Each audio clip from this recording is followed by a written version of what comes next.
गांव के लोग कहते थे, अगर किसी ने शेरू के हाथ का मटन खा लिया तो वो उसका दीवाना हो जाता था। लेकिन किसी को नहीं पता था उस स्वाद के पीछे छिपा था एक ऐसा राज जिसे जानकर पूरे गांव की रूह कांप उठी।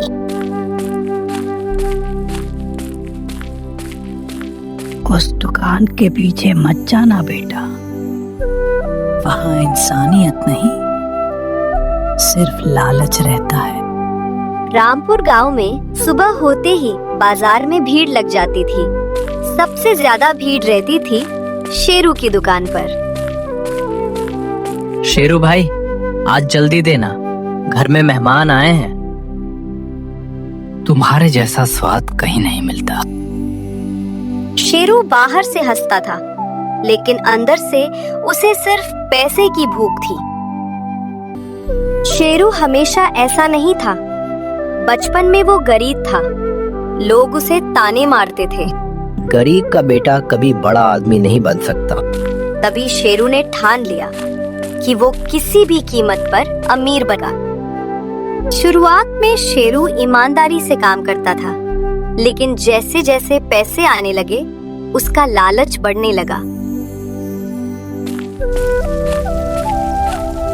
मालिक, ये मटन खराब है, फेंकने से नुकसान होगा।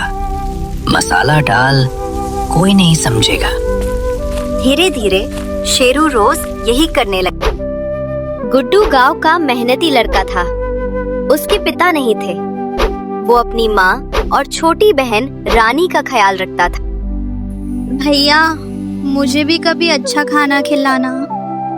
एक दिन तुझे शहर जैसा खाना खिलाऊंगा। लेकिन घर की हालत बहुत खराब थी। एक दिन गुड्डू अपनी बीमार माँ के लिए थोड़ा मटन लेने गया।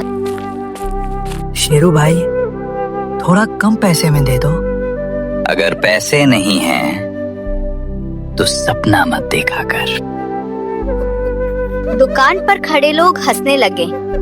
गुड्डू की आंखें भर आईं। उस रात गुड्डू देर से घर लौट रहा था। तभी उसने देखा शेरू दुकान के पीछे कुछ छिपा रहा है।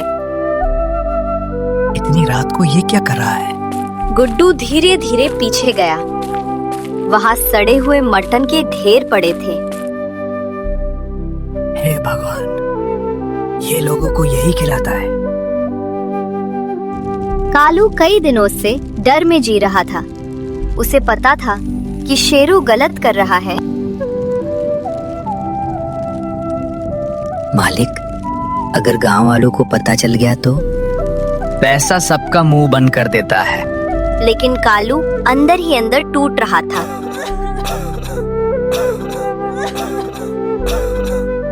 कुछ दिनों बाद गांव के लोग अचानक बीमार पड़ने लगे। सबने खराब मांस खाया है।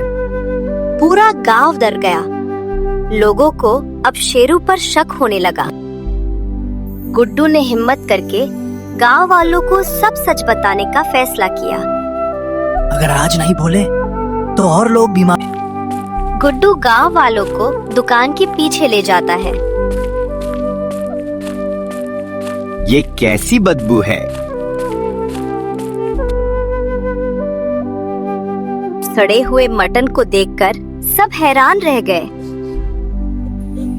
गांव वालों ने शेरू की दुकान बंद करवा दी। अब वहाँ कोई नहीं आता था।